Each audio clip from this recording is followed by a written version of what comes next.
Hey everybody, Tim Charron here, and I want to talk today a little bit about making money as a musician and something that you might not be doing that is leaving money out on the table that you are not even collecting, that you might not even know about. I was reading statistics on the music business, and it says that over 60% of the income from the musicians get is from live music and performing. And from actually selling music, it's around 5 or 6% of the total income of musicians worldwide. And that's just going down and down. But think about that. 5 or 6% of the money that you make is from selling actual music. And 60-something% is generated from live performances. That's part of the reason why live concert tickets are so expensive and have multiplied so much in the past few years, especially the past 10 years, when artists, major artists and independent artists are making less and less and less and less money because of streaming. I mean, it went from selling CDs to selling music on iTunes and downloads, where at least the independent artist through CD Baby and stuff is making, if you're selling a track for 99 cents, you're making, I don't know, somewhere around 70 to 80 cents per track. Now, of course, everyone is streaming, and you're making 0.3 cents. You're making a fraction of a penny every time someone streams or consumes your music. So this is a great tip that I'm going to share with you. It's very simple. It's called BMI Live, and they also have ASCAP. I think it's called ASCAP Stage or something like that. So basically what it does is ASCAP and BMI are the PROs, the Performance Royalty Organization. They collect royalties on the behalf of songwriters. So this is great for people that are playing bars all the way up to the big stages. As long as you're playing your original music in your sets, keep it really simple. This is what you do.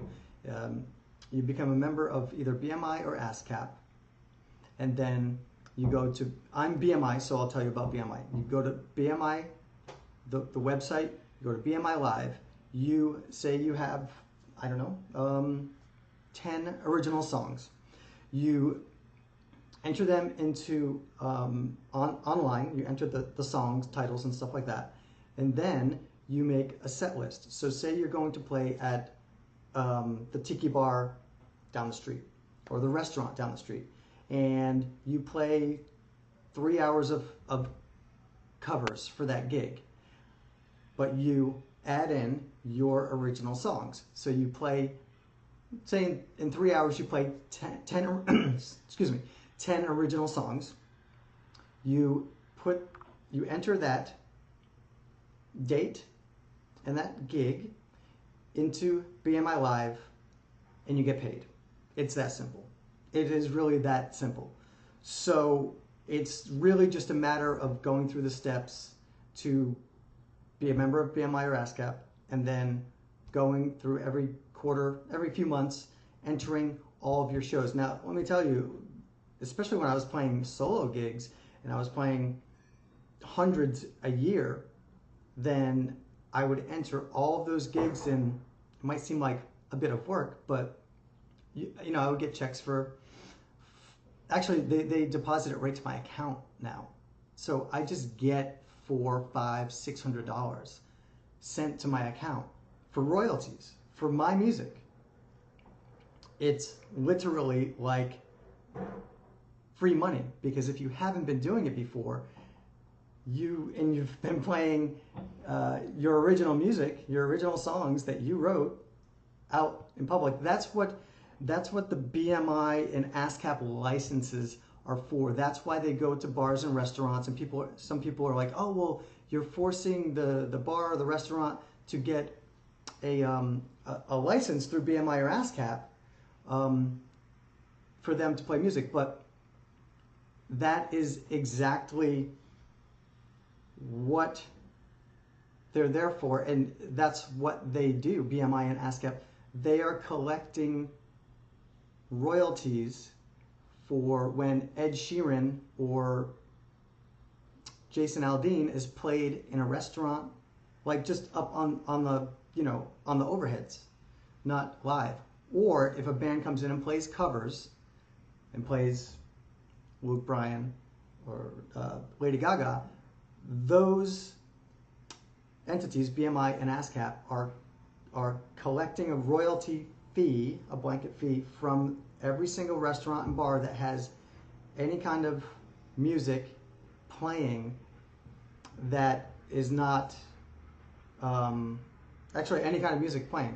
If they have the you know, a radio station playing, they still have to pay royalties to the songwriters. So go to BMI, go to ASCAP. You can do it all online. It's really, really simple, and it can make you money, especially if you're playing a lot of gigs, and it goes by how many people are, like the size of the venue. So, you know, if you're playing a lot of gigs at restaurants and bars, and there's, you know, whatever, maybe throughout the night 100 people there, then you get paid a certain amount. And if you play bigger shows, you know, and you're playing for over 5,000 people, then you get paid more. And just put in the set list of the original songs that you wrote, that you performed at that night, and you can keep using the same set list, so it's like very efficient. It's very easy to keep uploading. Okay, I play this venue, and then, you know, say it is even easier if you're playing the same venue, the same bar, restaurant, or club, or whatever, because listen, they're already paying for the license, so don't feel bad that you're making these bars and restaurants go out and pay for a license. They need to anyway. They need to be doing it if anybody's playing any popular music or even overhead. So, and you deserve to be making money, because these people have these licenses. They're paying for the license anyway. So Ed Sheeran's definitely getting paid, and Luke Bryan's definitely getting paid. So you should definitely be getting paid too. So do me a favor, check it out. Go to BMI or ASCAP and get on there. If you play the same venue over and over, it saves that venue, so you can just input it real quick. Just change the date, boom, boom, boom. Use the same set list, and you will magically get paid even more money and add another small income stream to your music business. So let me know how it goes. I don't know if I introduced myself. My name is Tim Charron. And do me a favor and subscribe, and more importantly, leave a message. Let me know if this helps. Let me know if this is silly. Let me know what you think of the video, right?